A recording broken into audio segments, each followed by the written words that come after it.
आखिरकार बांग्लादेश पर अब पूरी दुनिया टूट पड़ी है। यूएन हो, अमेरिका हो, सब तरफ से। और ये बेहद जरूरी था। बांग्लादेश में जिस तरीके से शेख हसीना ने पिछली बार ये बयान दे दिया कि भारत को भी अपने देश में ऐसा कुछ नहीं करना चाहिए जिसका प्रभाव बांग्लादेश पे पड़े, यानी सीधे तौर पर भारत को ये समझाने की कोशिश की कि यहाँ पर अगर मुस्लिम समुदाय के बीच कुछ होता है तो इसका असर बांग्लादेश के हिंदू समुदाय के बीच भी देखने को मिलता है। वैसे बांग्लादेश की सरकार में अक्सर यही देखा गया है कि बहुत ज्यादा वो हिंदुओं को बचाने के लिए नहीं आते हैं। अगर बचाने के लिए आते तो 28% से 8% आबादी नहीं रह जाती हिंदुओं की। और वो भी कहा जा रहा है कि 2030 तक एक भी हिंदू बांग्लादेश में नहीं बचेगा। उसी दिशा में बांग्लादेश बढ़ भी चुका है। बांग्लादेश में जिस तरीके से लगातार हिंसा बढ़ रही है हिंदुओं के ऊपर, और सबसे बड़ी बात ये है कि पहले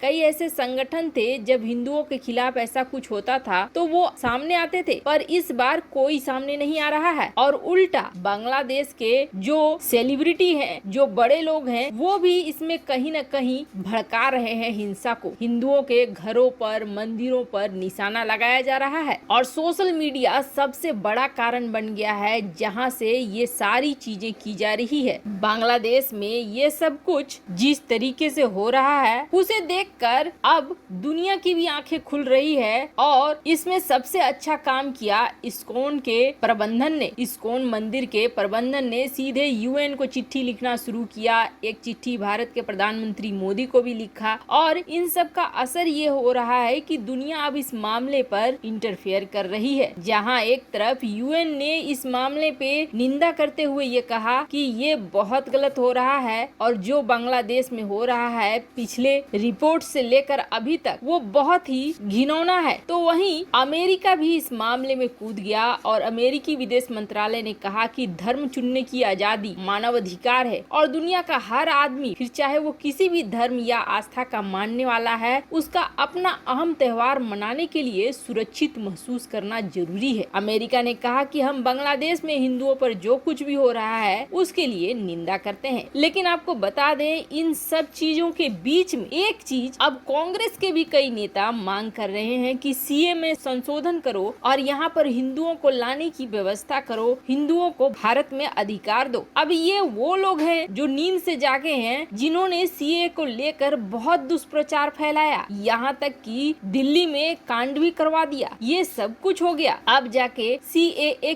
का महत्व इन लोगों को समझ आया है। वैसे आपको क्या लगता है, भारत इस मामले में क्यों चुप है? भारत इस मामले में क्यों नहीं बोल रहा है? क्या भारत रणनीतिक रूप से बांग्लादेश को खोना नहीं चाहता है? क्योंकि चीन और पाकिस्तान तो इसी फिराक में है कि कब बांग्लादेश और भारत में तनातनी हो और इस इलाके में भी भारत को घेरने का मौका मिल जाए चीन को। अब पाकिस्तान के साथ कुछ ऐसा हुआ है कि कहेंगे सिर मुड़ाते ही ओले पड़े हैं। वैसे पाकिस्तान के प्रधानमंत्री इमरान खान एक के बाद एक नई मुसीबतों में घिरते जा रहा है। पहले आईएसआई चीफ की नियुक्ति को लेकर पाकिस्तानी सेना प्रमुख जनरल बाजवा से ही लड़ लिया और अब हालात ये हो गए कि जो 6 अरब डॉलर मिलने वाले थे आईएमएफ से, आईएमएफ ने सीधे मना कर दिया। इमरान खान ये वादा करके आया था सत्ता पर कि वो नया पाकिस्तान बनाएगा, लेकिन पुराने वाले पाकिस्तान को ही खत्म करने पर तुला हुआ है।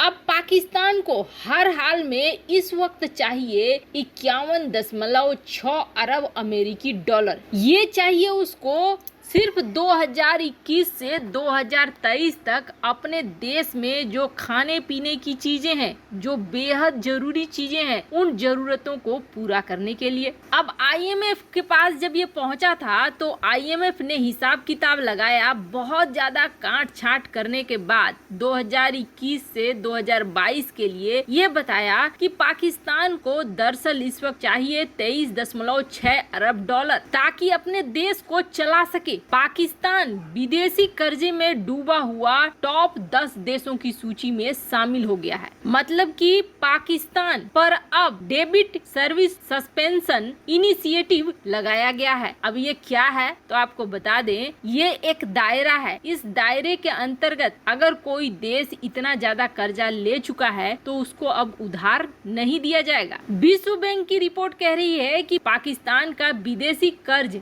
8% बढ़ा है। इसी साल जून में एक रिपोर्ट आई थी जिसमें ये कहा गया था कि इमरान सरकार ने विश्व बैंक से 442 मिलियन अमेरिकी डॉलर कर्ज लिया। वैसे आपको बता दें, पाकिस्तान को 2 बैंक हैं जो अब तक कर्ज देते हैं, एक विश्व बैंक और एक एशियन डेवलपमेंट बैंक। अब इन सब ने रेटिंग करनी शुरू कर दी है कम, और हालात ये हो गए हैं कि पाकिस्तान को कोई कर्ज नहीं दे रहा है। अब भाग रहा है पाकिस्तान का इमरान खान सऊदी अरब के पास फिर से। लेकिन ये वही सऊदी अरब है जिसके बारे में पाकिस्तान ने ये कह दिया था कि अगर कश्मीर मामले पर ये नहीं बोलेगा तो फिर हम दूसरे ऑप्शंस देखेंगे। अब सऊदी अरब भी खफा है। पिछली बार जब इमरान खान मिलने गया था तो लौटते समय उसे 2 बोरा चावल दे दिया था और बड़े बड़े वादे दिए थे, जबकि ये जरूर कहा था कि हमारा कर्जा लौटा दो जो कर्जा लिया है। अब वैसे ही कुछ हालात बन रहे हैं। एक तरफ जहां ये मार पड़ रही है पाकिस्तान के ऊपर, तो वहीं अब करनी का फल भुगतने का वक्त भी आया और FATF का बम भी फूट रहा है पाकिस्तान के ऊपर। दिवालिया होने के कगार पे खड़े पाकिस्तान की मुश्किल में अब सबसे बड़ा बम फूटेगा और ऐसा माना जा रहा है कि पाकिस्तान इस बार फाइनेंशियल एक्शन टास्क फोर्स में ग्रे लिस्ट से बाहर आने के बजाय ब्लैक लिस्ट तक पहुंचेगा। मंगलवार से शुरू हो गई है FATF की मीटिंग जो गुरुवार तक चलेगी और ऐसा माना जा रहा है कि ब्लैक लिस्ट में जाने की संभावना बहुत ज्यादा है। अगर ब्लैक लिस्ट में नहीं गया तो भी अगले 6 महीने के लिए ग्रे लिस्ट में तो जरूर रहेगा। अब पाकिस्तान इससे निकलने के लिए लगातार कोशिश कर रहा है। आपको बता दें 2008 से लेकर 2021 तक कई बार पाकिस्तान को ये दंड झेलना पड़ा है। 2008 में पहली बार ग्रे लिस्ट में शामिल हुआ, 2009 में बाहर आया, फिर 2012 में ग्रे लिस्ट में चला गया, 2012 से 2016 में 2 साल के लिए निकला और फिर 2018 में घुस गया और अब तब से लगातार ये ग्रे लिस्ट में ही है। अब दुनिया भर के सारे संगठन ये मांग कर रहे हैं कि किसी भी तरीके से पाकिस्तान को छूट नहीं मिलनी चाहिए। वैसे ग्रे लिस्ट में होने से क्या प्रॉब्लम आएगी पाकिस्तान को, तो पाकिस्तान को प्रॉब्लम आ ही रही है। ग्रे लिस्ट में रहने वाले देश को कर्ज आसानी से नहीं मिलता है, व्यापार में भी दिक्कतें होती हैं, कई तरह के प्रतिबंध लग जाते हैं। और अगर ये ब्लैक लिस्ट में चली जाती है तो आप ये समझ लीजिए कि अभी जो IMF, वर्ल्ड बैंक या कोई भी फाइनेंशियल बॉडी आर्थिक मदद की बात कर रही है वो भी बिल्कुल नहीं मिलेगा और अंतरराष्ट्रीय कंपनियां अपना कारोबार समेट लेगी। मतलब अर्थव्यवस्था तबाही के कगार पर पहुंच जाएगी। ये है आखिर कंगाली में आटा गीला हुआ पाकिस्तान का, जो होना बेहद जरूरी है, क्योंकि जिस तरीके से अफगानिस्तान में पाकिस्तान ने किया वो दुनिया में सभी को दिख रहा है। वैसे आपको क्या लगता है, क्या पाकिस्तान को ब्लैक लिस्ट में डालना चाहिए? कमेंट कर अपनी राय जरूर बताएं। जल्द मिलते हैं अगले वीडियो में नई खबर के साथ।